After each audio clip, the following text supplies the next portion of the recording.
कर्ण पिशाचनी के बारे में हर किसी ने सुना है और आजकल ये जो चीज है ये बहुत ज्यादा ट्रेंड करती है, क्योंकि अभी अभी कुछ 1-2 साल के अंदर कर्ण पिशाचनी की जो पॉपुलैरिटी है, मतलब इसके बारे में जो जिज्ञासा है लोगों के अंदर, वो ज्यादा बढ़ गई है। लोग कर्ण पिशाचनी की बात बहुत करते हैं, कहते हैं कि कर्ण पिशाचनी को बुलाओ तो वो आ जाती है और उसको बुलाना इतना मुश्किल नहीं है। अगर मंत्र आधे अधूरे भी हो, विधि भी आधी अधूरी हो, तब भी वो आ जाती है।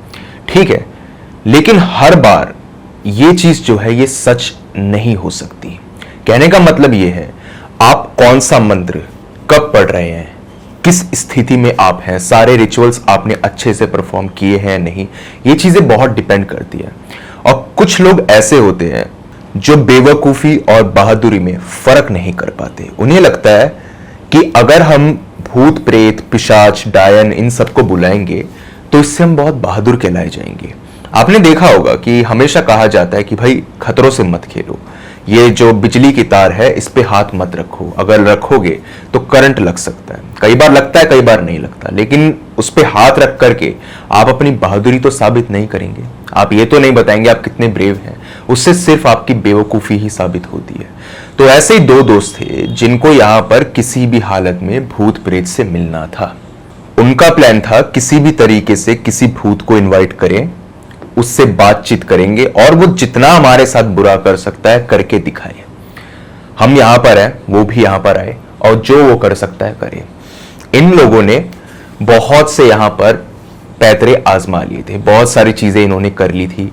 एक रिचुअल होता है, मुझे नहीं पता कितने लोग जानते हैं, 222 या और इसी के साथ साथ 333, कि ये जो नंबर्स हैं अगर इनको रात में किसी रिचुअल के साथ में, किसी विधि के साथ में अगर परफॉर्म किया जाए तो ये डेविल्स नंबर कहलाए जाते हैं। और रात के 3 बजे का वक्त जो होता है वो तो आप जानते हैं, 3 से 4 का वक्त वो सबसे ज्यादा भयानक माना जाता है।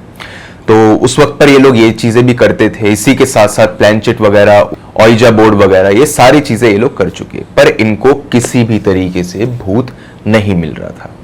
इन लोगों ने सोचा क्यों ना हम लोग इधर कर्ण पिशाचनी को बुलाएं। अब ये जितनी भी इंफॉर्मेशन लेते थे, ये सारी इंफॉर्मेशन ये इंटरनेट से ले लिया करते थे और इसी के साथ साथ डार्क वेब वगैरह और इन सारी चीजों पर जाकर के डीपली ये लोग रिसर्च करते थे। अब आपको मालूम होगा कि जो हम लोग नेट यूज करते हैं वो नॉर्मल नेट है, इसके आगे डीप वेब, डार्क वेब वगैरह जैसी चीजें भी होती है। तो वहां पर ये लोग जाते थे और वहां पर जाकर के इन्हें काफी नॉलेज मिलती थी। कर्ण पिशाचनी की साधना के बारे में इन्होंने पढ़ा, 4-5 जगह से आर्टिकल पढ़े और कुछ 10 मिनट के अंदर अंदर इन्हें लगा कि इन्हें बहुत कुछ पता चल गया। इन्होंने सब कुछ यहाँ पर आजमाने की कोशिश करी, पूरी विधि इन्होंने लिख ली और वो विधि जो थी वो थोड़ी सी डिफरेंट थी।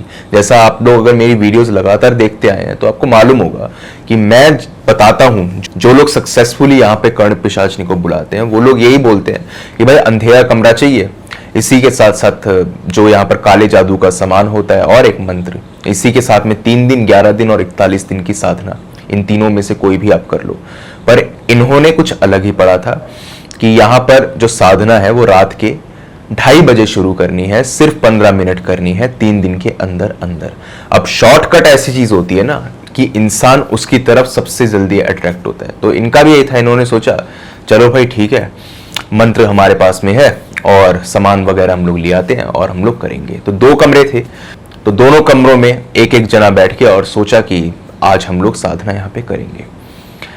करी इन्होंने साधना, 3 दिन की साधना थी इनकी, इन्होंने करी और इन्हें कुछ भी हासिल नहीं हुआ। ना तो इनको यहाँ पर किसी की घुंघरों की आवाज आती थी, ना सपनों में कोई औरत दिखाई देती थी और ना ही किसी का एहसास कभी कंधे पर कभी छाती पर इन्हें महसूस हुआ। इन्हें लगा पता नहीं क्या बकवास की चीज है, कौन ये सब अफवाहें फैला देता है और ये सारी चीजें तो नहीं होती। अब मैंने आपको एक बात बताई थी कि मंत्र जो होते हैं ना, इन्हें जागृत करना पड़ता है, इन्हें बता करके सब कुछ नहीं हो जाता। कुछ मंत्र बहुत पावरफुल होते हैं, कुछ मंत्र ऐसे होते हैं जो बहुत पावरफुल होते हैं जिन्हें जागृत करने की जरूरत नहीं पड़ती। ऑन द अदर हैंड कई मंत्रों के लिए गुरु की जरूरत पड़ती ही है, चाहे आप कुछ भी कर लें। तो अगर कर्ण पिशाचनी का मंत्र भी आपको मालूम चल जाए, विधि भी आपको मालूम चल जाए, तो मोस्ट प्रोबेबली ऐसा हो सकता है कि वो ना आए और आप यही कह दें कि भाई ये सारी चीजें तो बेकार की है, इनमें कुछ नहीं हो सकता। उन्होंने भी यही करा, उन्हें कर्ण पिशाचनी नहीं मिली। दोनों हंसने लगे और अब उनका विश्वास पक्का होता चला गया कि भाई भूत प्रेत जैसी चीज तो होती ही नहीं है। इसी के साथ में इन्होंने ब्लडी मैरी का भी नाम सुना था कि भाई रात में 3 बजे या फिर 12 बजे अगर अंधेरे कमरे के अंदर मोमबत्ती की रोशनी में शीशे के सामने खड़े होकर 3 बार ब्लडी मैरी बोलोगे तो वो आएगी और तुम्हें मार देगी। इन्होंने सोचा चलो ये भी कर लेते हैं। ये भी करा 2 दिन, वो नहीं आई। बहुत से और रिचुअल कर लिए इन्होंने। कब्रिस्तान में जाकर के मीठा छोड़ाए, उधर पेड़ के ऊपर जानबूझ करके यहाँ पे जो है पेशाब भी कर दिया कि अब तो भूत आएगा। वहां पे कब्रिस्तान में बैठ करके मीठा खा लिया, शराब छोड़ दी, इसी के साथ साथ यहाँ पर मीट भी छोड़ दिया कि अब तो कोई आएगा, पर कोई नहीं आया। अब इसे आप खुशकिस्मती समझ लीजिए या फिर समझ सकते हैं कि भाई भगवान मेहरबान था जो इनका बुरा नहीं चाहता था, नहीं तो अब तक तो काफी सीरियस बात हो जाती। लेकिन कहते हैं ना कि भाई जो इंसान यहां पर मरना चाहेगा ना, उसको आप अकेले कमरे में भी बंद कर दो, वो वहां पर भी सर पटक पटक के मर जाएगा। उसको तो मरना ही है, उसको आप बचा नहीं सकते। इन्होंने भी कुछ ऐसा ही किया। अब इन्हें समझ नहीं आ रहा था कि आगे हम लोग किस तरीके से बढ़े। ये लोग बाबा वगैरह पर नहीं जाते थे क्योंकि इन्हें ये लगता था उन पे जाएंगे वो लोग लूट लेंगे। और इधर ये लोग थोड़े समझदार थे भी क्योंकि मोस्ट ऑफ द टाइम वो लोग लूट लेते हैं या फंसा लेते हैं। तो इन्हें लगा ये सब नहीं करते और हॉन्टेड जगहों पर भी गए लोग, भांगड़ जैसी जगहों पर भी गए, पर वहां पर भी इनको कुछ महसूस नहीं हुआ। इन लोगों का मन तो पक्का था, ये बात तो थी, बट इसी के साथ साथ ये लोग बेवकूफी करने में कहीं से कहीं तक पीछे नहीं थे। इन्हें सब कुछ करना था जो एक बेवकूफ इंसान कर सकता है। अब इन्हें न जाने कहां से इंटरनेट पे एक बात पता चली और वो बात ये थी कि जब सोलर एक्लिप्स हो रहा हो, या तो सूर्य ग्रहण हो रहा हो या चंद्र ग्रहण हो रहा हो, अगर किसी टूटे हुए शीशे के सामने जाकर के यहां पे किसी भी आत्मा को बुलाया जाए, जिसको आप याद कर सकते हैं, जिसे भी मामा, चाचा, दादा, दादी जो यहां पे मर चुके हैं, जिन्हें भी बुलाना चाहे वो आ जाएंगे। और वो आ जाएंगे और वो उसके बाद आपके साथ क्या करें इसकी गारंटी कोई नहीं ले सकता, लेकिन वो आएंगे जरूर, ये बात पक्की है। अगर आप किसी को याद नहीं करते हैं या फिर आप बस ऐसे ही उसके सामने देखते रहते हैं एक स्पेसिफिक पीरियड के ऊपर, जैसे ग्रहण लगा आपने उस शीशे के सामने देखना शुरू कर दिया, टूटे हुए शीशे के सामने, और यहां पर आपने किसी भी बुरी चीज के बारे में सोचा या आपने बस यही सोचा कि यहां पे कोई चुड़ैल आ जाए, कोई आत्मा आ जाए, कोई डेविल आ जाए, तो वो भी आ जाएगा। तो इन लोगों को बड़ी फैसिनेटिंग लगी ये बात और इन्होंने ये सोचा यार हमने बहुत सी चीजों के बारे में पढ़ा है, मगर ये क्या भला है, ये तो हमने कभी सुना ही नहीं, कभी हमने देखा नहीं। अब इस बात से रिलेटेड ना मैं आपको एक पर्सनल बात भी बताना चाहूंगा।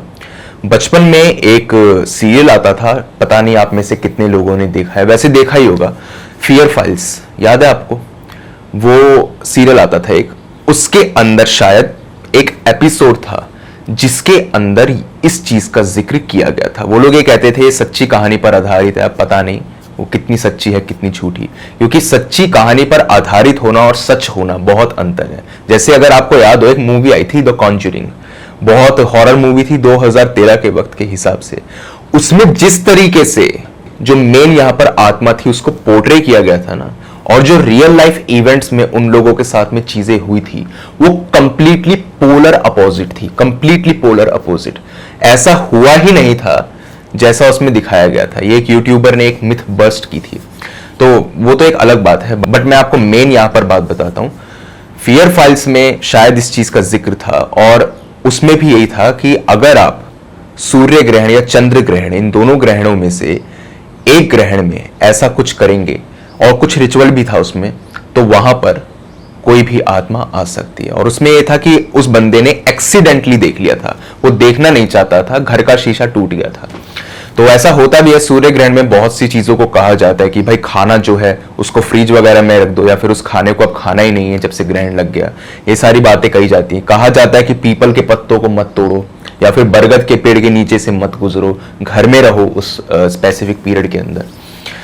तो इन लोगों को ये चीज बहुत बढ़िया लगी। इन्होंने कहा यार ये हम लोगों ने आखिर क्या पढ़ लिया, क्योंकि इसके बारे में इंटरनेट पे नॉलेज थी ही नहीं, और ये बात सच है, ज्यादा नॉलेज नहीं है इसके बारे में इंटरनेट के ऊपर। तो इन लोगों ने यही सोचा ठीक है फिर ये भी करके देख लेते हैं। अब ये चीज इन्हें बहुत बचकानी लगी क्योंकि उसके अंदर कुछ था ही नहीं, कोई मंत्र वगैरह ऐसा नहीं कि बहुत बड़ा मंत्र हो या बहुत सारे रिचुअल यहां पे करने हो, नहीं, नॉर्मल सी बात थी। टूटे शीशे के अंदर चेहरा अपना देख लो, हो सके तो एक मोमबत्ती लेकर खड़े हो जाओ और उसके बाद में सूर्य ग्रहण की तरफ देखो और किसी भी आत्मा को याद कर लो, और एक छोटा सा मंत्र था। इन्होंने कहा ठीक है ये कर लेते हैं।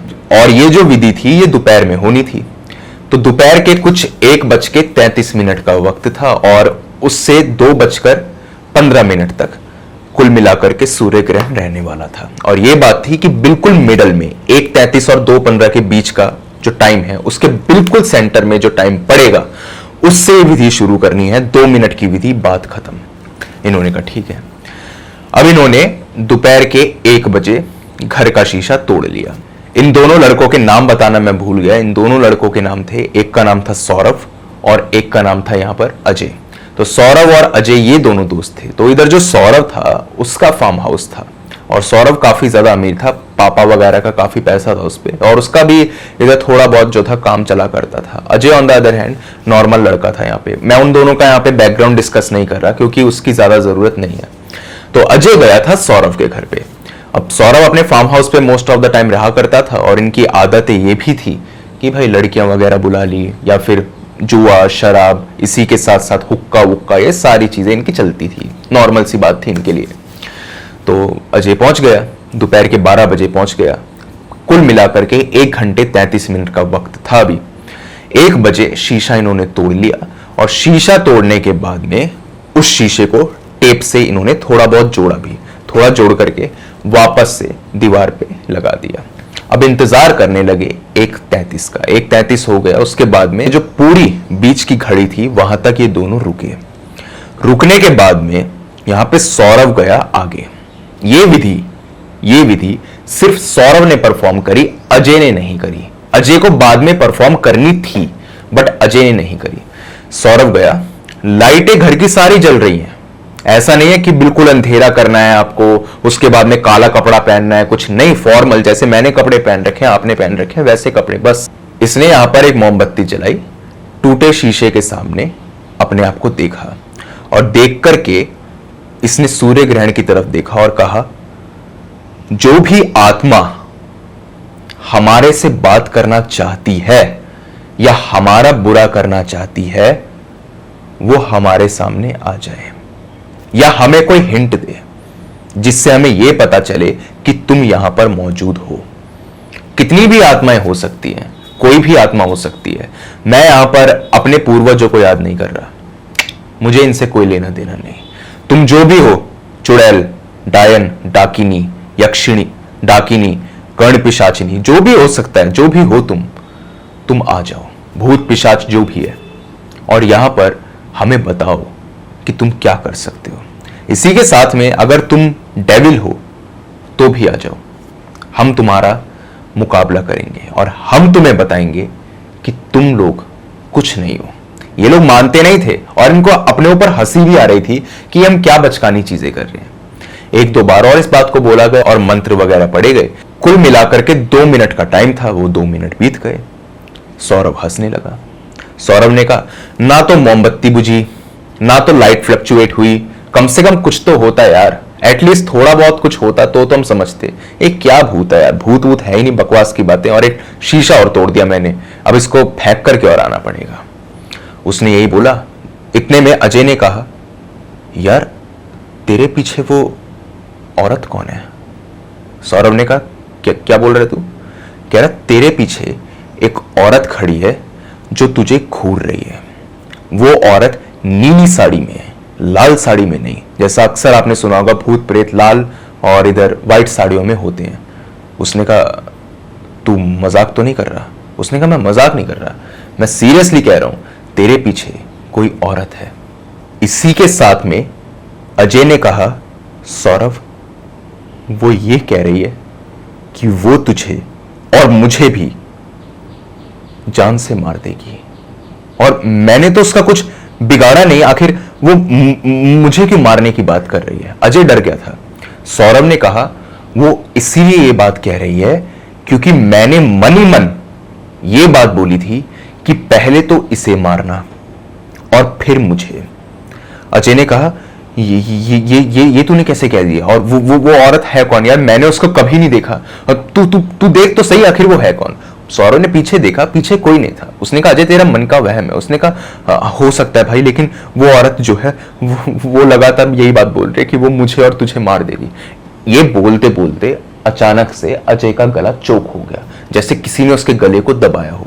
उसके बाद में उसने अपने गले को पकड़ा और वो ऐसे ऐसे हाथ को हटाने की कोशिश करता है ना आदमी, वैसे हाथ को हटाने की कोशिश करने लगा। इसी के साथ में वापस उसका ही जो हाथ था उसी ने उसके गले को यहां पे कस के पकड़ लिया। वो लगातार यहां पे रोता रहा और कह रहा भाई मुझे बचा बचा बचा। उसका गला चौक हो रहा था और आंखों में से आंसू भी आ रहे थे। मतलब ये था कि वो एक्टिंग नहीं कर रहा था। जैसे ही सौरभ यहां पे आया, सौरभ को बात समझ आ चुकी थी कि जो सिचुएशन है वो आउट ऑफ कंट्रोल है। वो आया और उसने यहाँ पे अजय के ऊपर पानी वगैरह मारा और कहा अजय अजय भाई भाई हमसे बहुत बड़ी गलती हो गई, हमने ऐसा कर दिया, भाई भाई भाई तू उठ उठ। अजय इतने में ही हंसने लगा और कहने लगा अरे यार फट्टू इंसान, तुझे क्या लगता है अपने हाथों से अपने गले को चोक करना कितनी बड़ी बात होगी? मैं यही देखना चाहता था तू कितना ज्यादा डरपोक है। उसने कहा यार डर वाली बात नहीं है, तू इस तरीके से एक्टिंग करेगा तो कोई भी डर जाएगा। उसने कहा हाँ एक्टर तो मैं अच्छा हूं, इसमें तो कोई डाउट नहीं है। अब ये सारी चीजें जो थी ये उनके लिए मजाक थी, लेकिन सौरभ ने सचमुच अब देखा कि उसके कमरे के अंदर एक कोने पर एक औरत साफ खड़ी हुई उसे दिखाई दे रही है। वो कोई परछाई नहीं थी, माइंड यू, परछाई नहीं, ऐसा नहीं कि बस एक साया दिखाई दिया हो और वो साया इधर उधर घूम रहा हो। जीती जागती एक औरत थी वो। और सौरभ के लिए ये कोई वहम नहीं था।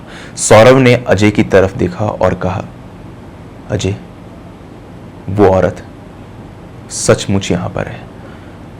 तुम सच में मजाक तो नहीं कर रहा था? अजय ने कहा यार तू मत शुरू हो जा, भूख लग रही है, फटाफट से खाना वाना मंगवा ले, जहां से भी मंगवाना है, और यार ये सब बातें मत कर।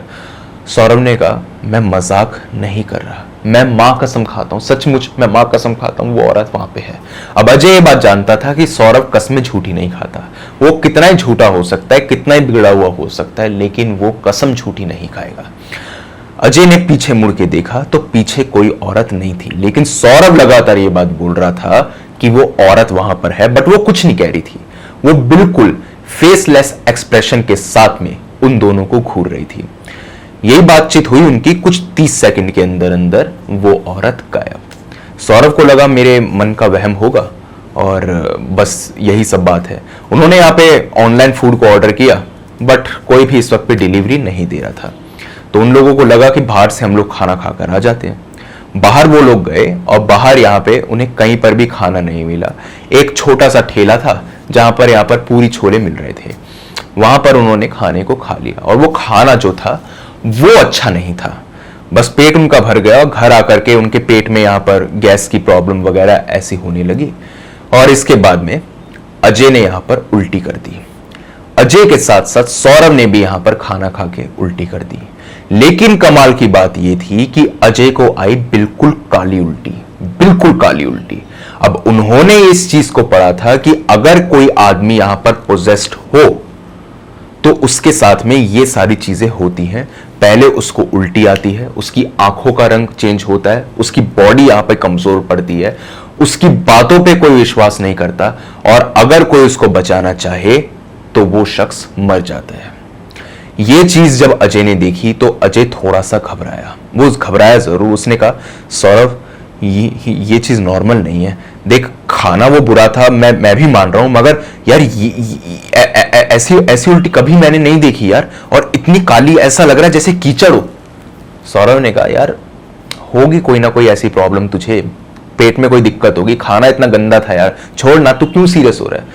थोड़ी देर यही बातचीत हुई और बाद में अजय भी नॉर्मल हो गया। इसके बाद में दोनों के साथ पूरे दिन कुछ नहीं हुआ। अगले दिन की बात है। अगले दिन यहां पर जो अजय था उसको चंडीगढ़ जाना था। रीजन ये कि अजय जो था उसको चंडीगढ़ में कुछ काम था और वहीं पर वो कह रहा था मैं थोड़े दिन रुकूंगा, कुछ 15 दिन का उसका काम था।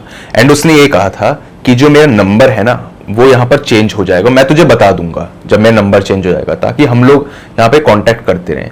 घर वालों को, उसके अजय के घर वालों को ये बात पता थी कि अजय जाने वाला है, तो उसी रात में अजय चंडीगढ़ के लिए ट्रेन पकड़ के निकल गया।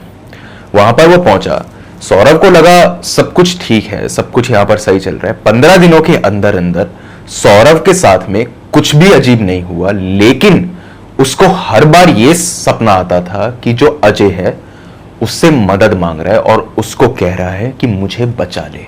अब ये जो चीजें होती हैं, इसको आप सिक्स्थ सेंस कह लीजिए या कुछ भी कह लीजिए, कि जो प्रॉब्लम यहां पे होने वाली है उसका अंदाजा किसी को हो जाना, उसको लगातार ऐसा लगता था मन ही मन कि अजय को कोई यहां पे परेशान कर रहा है, कोई मारना चाहता है। बट वो यहां पर नहीं जा सकता था, उसका भी काम था, अपना उस काम में बिजी था। और उसको लगा कि हम लोगों ने जो रिचुअल वगैरह करा है ना, और उस दिन जो वो मुझे औरत दिखाई दी थी, जो मेरे मन का वहम मात्र हो सकती है, उसी के चलते ये सारी प्रॉब्लम यहां पे हो रही है। 15 दिन कुछ नहीं हुआ। 15 दिन के बाद में एक खबर आती है कि जो अजय है उसने यहां पर सुसाइड कर ली।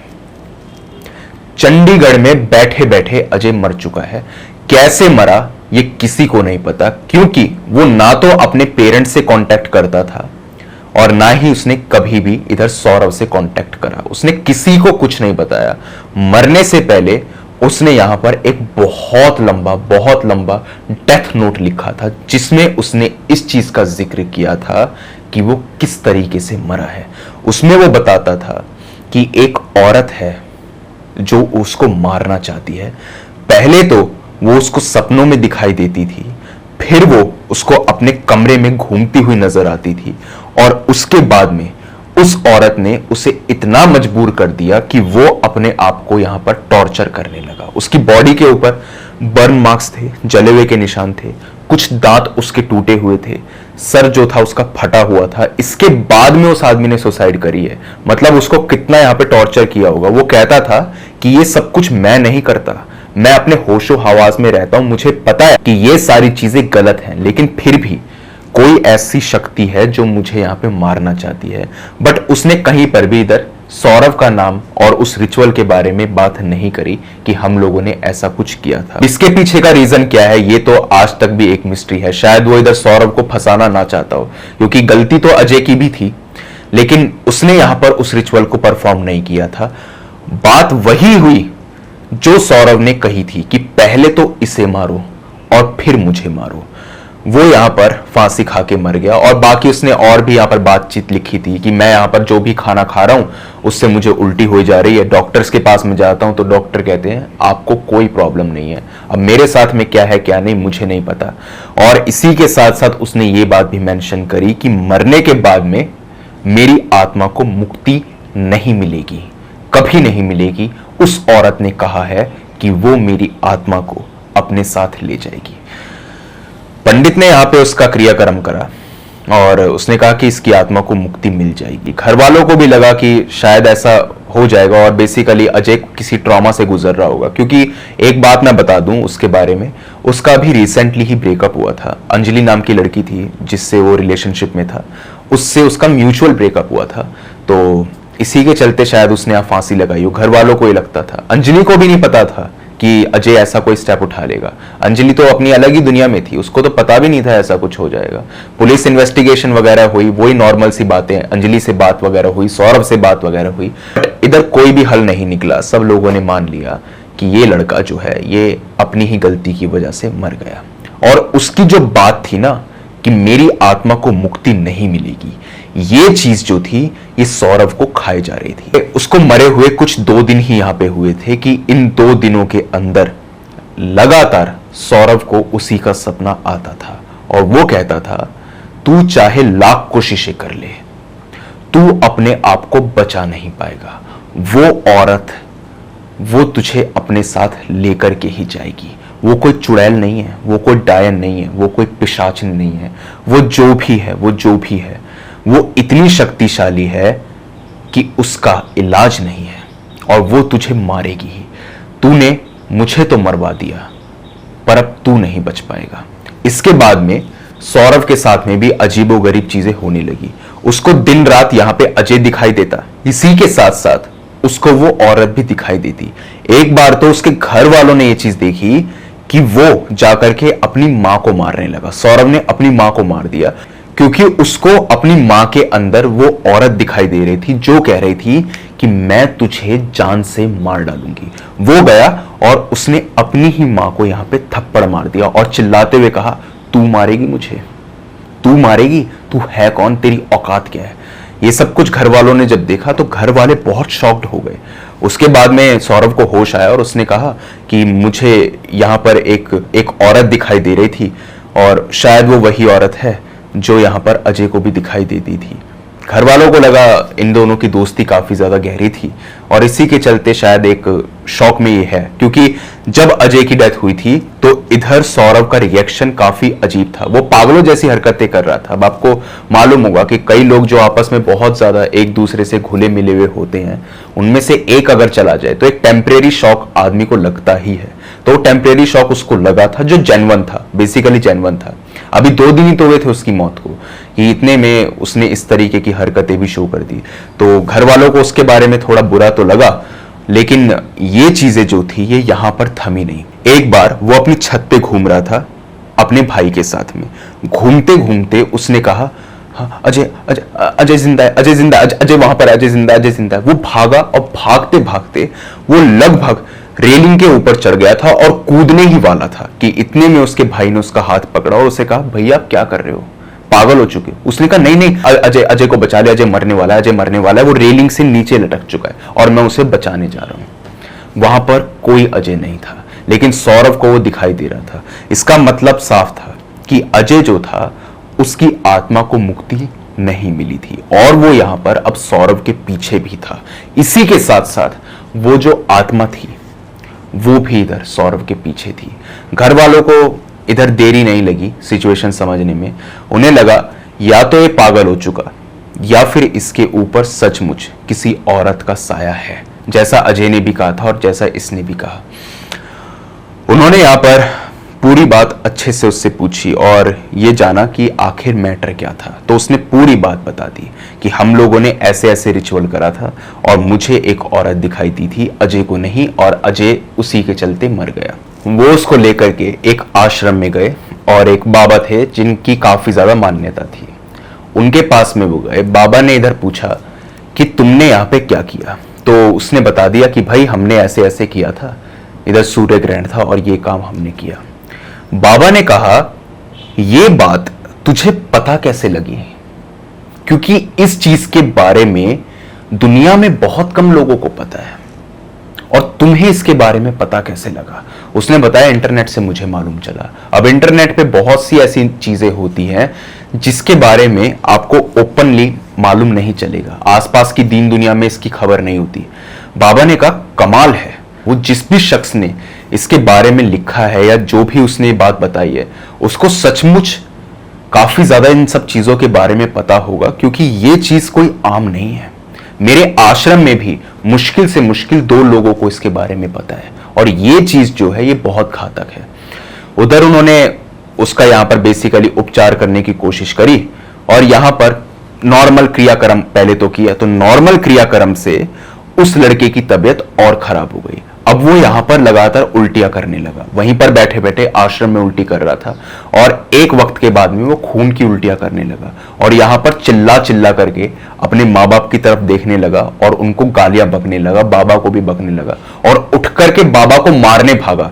तो बाबा जो थे उन्होंने अपने 2-4 लोगों को यहां पर बुला करके उसको पकड़ के बिठाया और यहां पर जो तेल होता है, जो तेल यहाँ पर बेसिकली हवन कुंड में डाला जाता है, वो तेल उसको पिलाया। कुछ यहाँ पे मंत्र वगैरह भी उन्होंने पढ़े। तो उन्होंने देखा कि वो जो लड़का है वो यहाँ पे हंसने लगा और उसने कहा, तू जो कर सकता है कर ले, जो तू कर सकता है कर ले, इसकी आत्मा को तो हम लेकर के ही जाएंगे। उसने हम कहा, उसने ये नहीं कहा कि मैं लेकर के जाऊंगी या मैं लेकर के जाऊंगा। ना तो अजय ने ये बात बोली और ना ही इधर उस औरत ने। उसने कहा, हम लेकर के ही जाएंगे, ये हमारे साथ ही रहेगा, तू जो कर सकता है कर ले। बाबा इधर काफी ज्यादा भड़क गए। उन्हें पता था कि ये जो लड़का है नॉर्मल तरीके से तो बाज नहीं आएगा। इतने में सब लोगों ने ये चीज देखी कि उस लड़के ने हवन कुंड के अंदर रखी हुई जो लकड़ी होती है, जो गर्म लकड़ी होती है, उसको उठा करके अपने सर पे दे करके मारा और मारने के बाद में वो फिर हंसने लगा। उसने कहा, तू कुछ नहीं कर सकता। खैर फिर भी जो बाबा थे वो काफी ज्यादा शक्तिशाली थे। उनके पास में एक अंगूठी थी जो उन्होंने खुद अपने हाथ में पहनी थी। वो अंगूठी उतार करके उस लड़के को उन्होंने पहनाई और कहा कि इसमें मेरे गुरु जी का आशीर्वाद है, और ये आशीर्वाद उन्होंने मुझे 50 साल पहले दिया था, और इसके चलते इस लड़के का कभी भी कुछ भी बुरा नहीं होगा। वो अंगूठी उन्होंने उसको पहना दी और कुछ यहाँ पे मंत्र वगैरह पढ़े, इसी के साथ में गंगा जल का छिड़काव वगैरह और बाकी जितने भी यहाँ पे रिचुअल्स होते हैं वो सारे उन्होंने करे। धीरे धीरे करके कुछ 2 घंटे के अंदर वो लड़का नॉर्मल हो गया। घर वालों ने कहा बाबा क्या अभी ठीक है? बाबा ने कहा कोई भी दिक्कत की बात नहीं है, इसे घर ले जाओ, ये लड़का पूरी तरह से ठीक हो चुका है। उन लोगों ने पूछा क्या वो आत्मा वापस आएगी? बाबा ने कहा वो जहां से आई थी उसको वापस वहां भेज दिया गया है, अब कोई भी दिक्कत नहीं है। और अजय के बारे में पूछा गया तो उन्होंने कहा कि अजय जो है उसको यहाँ पे मुक्ति मिल चुकी है और अजय कभी यहाँ पर था ही नहीं, ये वही आत्मा थी जो ये सब कुछ कर रही थी। घर वालों को लगा कि ठीक है कोई प्रॉब्लम की बात तो है नहीं, उसको लेकर के वो वापस आ गए। अभी तक जो अजय की 13वीं थी वो हुई नहीं थी, कुछ 5-7 दिन के अंदर अंदर सौरभ के साथ ये काम हो गया था। 1-2 दिन और बीते, इसके बाद में सौरभ वापस पागलों की तरह बिहेव करने लगा। और अब ये जो बिहेवियर था ये पागलों जैसा नहीं था, ये एक्सट्रीम हो चुका था। एक्सट्रीम इन द सेंस अब वो अपने सर को पकड़ करके दीवार में दे दे के मारता जब तक सर यहां पे फट ना जाए। अपने नखूनों को अपनी उंगलियों से यहां पे निकाल देता, अपने आप को जलाने की कोशिश करता, गैस ऑन करता और उसके सामने जाकर के अपना मुंह रख देता, और उसका जो मुंह था वो यहां से जल भी चुका था। अपने घर वालों को कहता तुम लोग जो कर सकते हो कर लो, इसको तो हम अपने साथ लेकर के ही जाएंगे। तो जो यहाँ पे सौरभ के फादर थे उन्होंने कहा मैं कुछ भी करूंगा लेकिन मैं अपने बेटे को बचा करके रहूंगा।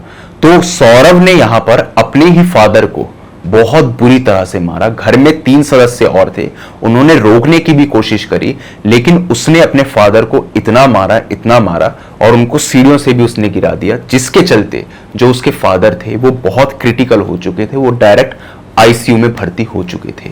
सौरभ जो था वो बहुत अजीबोगरीब हरकतें करता था, यहां तक कि उसके अंदर इतनी ज्यादा स्ट्रेंथ आ चुकी थी कि जो लोहे की रॉड थी ना उसको उसने थोड़ा सा मोड़ भी दिया था।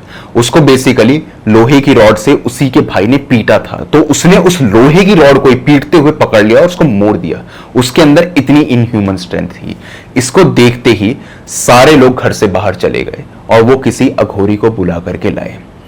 अघोरी ने यहां पर आकर के ये बात बताई कि ये लड़का जो है इसके ऊपर एक नहीं बल्कि 2-2 आत्माएं मेहरबान हैं। मेहरबान in the sense positive way में नहीं, नेगेटिव वे में। उसने कहा इसने एक ऐसे गेटवे को खोल दिया है, एक ऐसा द्वार इसने खोल दिया है जिसके चलते 2 आत्माएं इसके ऊपर आ चुकी है, और अगर उन आत्माओं को निकालने की कोशिश की जाएगी तो वो यहां पर तुम लोगों का भी नुकसान करेगी। उन लोगों ने बाबा को बताया कि इधर जो पहली आत्मा थी उसको तो बाबा ने यहां पे शांत करा दिया था और वो यहां पर चली गई। उन्होंने कहा शायद वो चली गई हो, देख करके ऐसा नहीं लगता, लेकिन जो दूसरी आत्मा है ये और घातक है। ये किसी भी तरीके से इसकी आत्मा को अपना गुलाम बनाना चाहती है।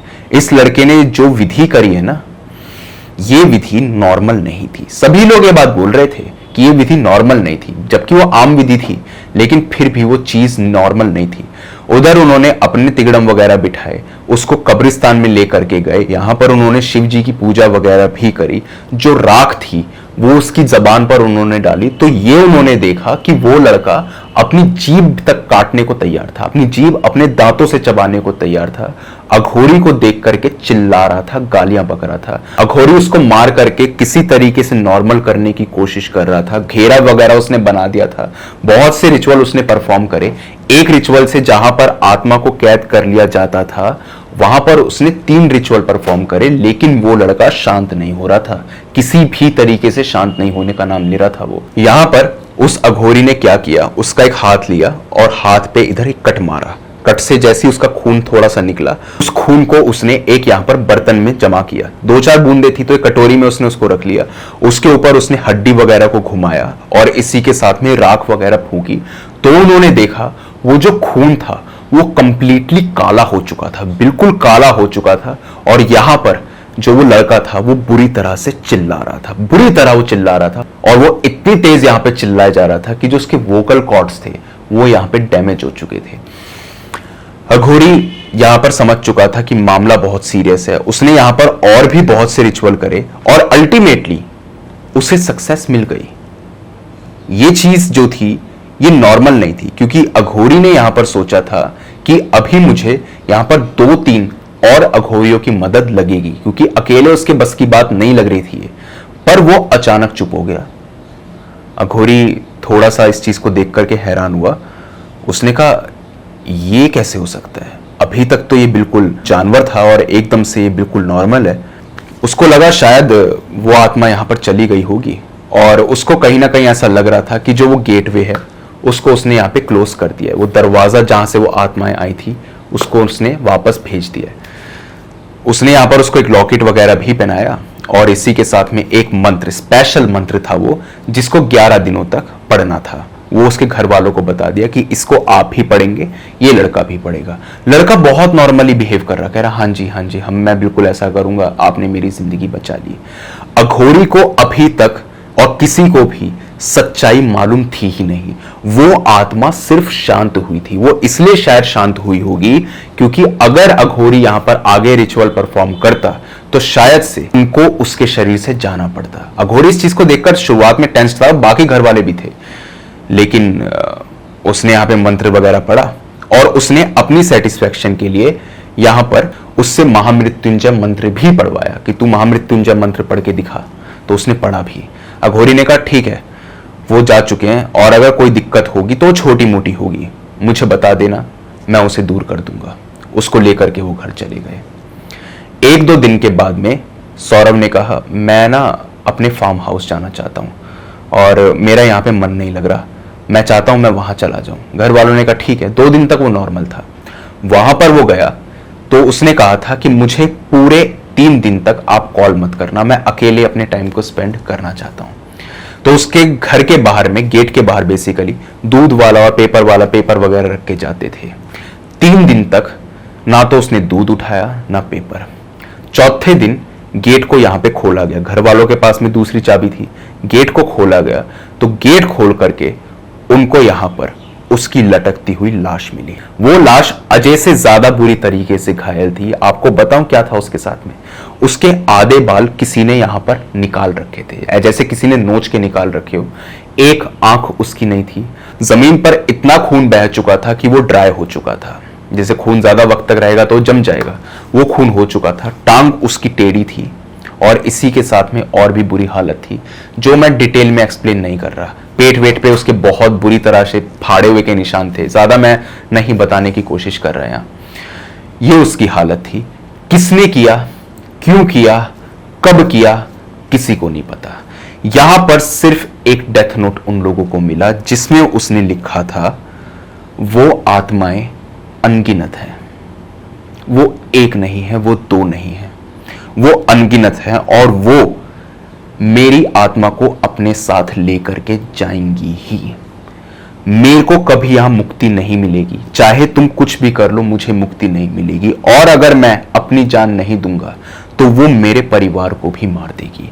यही शायद अजय के साथ भी हुआ था, जिसके चलते उसने यहां पर फांसी लगाई। अजय की जो डेड बॉडी थी उस पे ज्यादा मार्क्स नहीं थे, सौरभ की पे इसलिए इतने होंगे क्योंकि शायद वो यहां पर नानुकुर कर रहा हो या उसने बहुत टाइम लगा दिया हो मरने में। क्योंकि जब वो यहां पर 3 दिन के लिए घर से बाहर गया था ना, तो उसके फादर की हालत काफी ज्यादा क्रिटिकल हो गई थी। वो वैसे आईसीयू में थे, वो ऑलमोस्ट मरने वाले थे। और उनकी जो माँ थी, सौरभ की माँ जो थी, उनकी भी तबीयत धीरे धीरे करके डिग्रेड हो रही थी। तो इसका मतलब साफ था कि सौरभ इतनी जल्दी तो मरने वाला नहीं था, लेकिन जब उसे लगा होगा कि मैं इससे नहीं जीत सकता, तब जाकर के उसने फाइनली अपने आप को खत्म कर लिया। डेथ नोट में उसने ये बात लिखी और उसने ये कहा वो आत्माएं जो हैं उन्हें शांत नहीं किया जा सकता। अघोरी ने जो भी किया था, जो भी ठीक था गलत था मुझे नहीं पता, लेकिन उन आत्माओं ने कभी मेरा साथ नहीं छोड़ा। मुझे अजय भी मारना चाहता था और अजय और इसी के साथ में कुल मिलाकर के मुझे यहाँ पर 17 आत्माएं दिखाई देती थी इस घर के अंदर। जब से वो फार्म हाउस में शिफ्ट हुआ है तब से उन 17 आत्माओं ने मुझे मारने की कोशिश करी, और अगर मैं नहीं मरता तो मेरे घर वाले भी मरते और मुझे और भी यहाँ पर तड़पाया जाता। तो इसका इलाज सिर्फ यही था कि मैं मर जाऊं, और अब किसी के साथ भी कुछ नहीं होगा। शीशा तो किसी को आज तक नहीं मिला, लेकिन ये बात जरूर है कि उस रिचुअल के चलते वो दोनों लोग मर गए। अघोरी से और उस पंडित से पूछा गया कि तुम लोगों ने यहाँ पे रिचुअल किया था तो तुमने तो कहा था कि उस आत्मा को शांति मिल चुकी। उनके पास में भी इस चीज का जवाब नहीं था, क्योंकि उनके लिए भी ये चीज बहुत न्यू थी। किसी ने भी आज तक ऐसी कोई चीज नहीं आजमाई थी। उसके बाद में उसका शांति पाठ वगैरह भी कराया गया, और उन लोगों को लगा कि उन दोनों को, अजय और सौरव को, मुक्ति मिल चुकी है। और ये बात जो थी अजय के पेरेंट्स को बता दी गई थी कि हमारे लड़के ने और आपके लड़के ने मिलकर के ये सारा काम किया था, क्योंकि उनको तो बस यही लगता था कि वो अंजलि के प्यार के चलते मरा है, अजय जो था बेसिकली। बट सौरव की डेथ के बाद में ये बात सबके सामने आ चुकी थी। उन लोगों ने अपनी तरफ से पूरी यहाँ पे क्रिया करी ताकि उन दोनों को मुक्ति मिल सके, लेकिन आज भी दोनों फैमिलीज के अंदर एक चीज का डर लगा रहता है कि अगर उन्हें मुक्ति ना मिली हो तो, क्योंकि दोनों ने मरने से पहले ये बात बोली थी। ये डर जो है ये आज तक उनके जहन से नहीं गया। ऑल्दो कभी भी उनके परिवार के साथ में कुछ भी अजीब नहीं हुआ, कभी भी। जब से दोनों की डेथ हुई है कुछ अजीब नहीं हुआ। ये पूरी कहानी जो है ये सौरव के ब्रदर ने बेसिकली यहाँ पे नरेट की है, क्योंकि जब यहाँ पर सौरव और अजय ने रिचुअल किया था और वहां पर जब वो पंडित के पास गए थे तो पूरी की पूरी बात डीप में एक्सप्लेन करी थी सौरव ने कि मेरे साथ क्या क्या हुआ था। इसीलिए मैं हमेशा कहता हूं कि कभी भी इन सब रिचुअल्स को परफॉर्म नहीं करना चाहिए। आप मानते हैं नहीं मानते हैं वो अलग बात है, लेकिन एटलीस्ट आप इतना तो कर सकते हैं कि इन सब चीजों को आप ना दोहराएं, और क्योंकि इन सब चीजों का जो अंजाम है ना वो बहुत भयानक। तो मैं हमेशा ये बात बोलता हूं कि इन सब चीजों से जितना दूर हो सके आप रहिए। तो यही थी आज की स्टोरी। आप मुझे बताइए आपको कैसी लगी, और इसी के साथ में अगर आपके पास में भी कोई ऐसा ही हॉरर और क्रीपी इंसिडेंट है तो आप मेरे साथ शेयर कर सकते हैं मेरी जीमेल और इंस्टा आईडी पर। जीमेल आईडी ऊपर दिखाई दे रही होगी आपको, और इंस्टा आईडी का लिंक डिस्क्रिप्शन बॉक्स में मौजूद है। दोनों ही प्लेटफॉर्म्स में से जिस भी प्लेटफॉर्म पे आप कंफर्टेबल हो वहां पे जाकर के अपनी स्टोरी मेरे साथ साझा कर दीजिए। बस रिक्वेस्ट आपसे इतनी ही रहेगी मेरी कि जब भी अपनी स्टोरी को भेजे तो जितना डिटेल में हो सकता है उतना डिटेल में भेजिए, ताकि उन इवेंट्स को मैं उसी तमीज के साथ में आपके सामने रख सकूं जिस तरीके से आपने उन्हें मेरे सामने रखा है। अगर टाइप करने में प्रॉब्लम है आपको तो वॉइस मैसेज के जरिए भी अपनी स्टोरी इंस्टा पे मुझे डीएम कर सकते हैं। बाकी आज की वीडियो के अंदर इतना ही था। मिलता हूं जल्द ही आपसे एक अगली वीडियो के साथ में, तब तक के लिए टेक केयर, गुड बाय।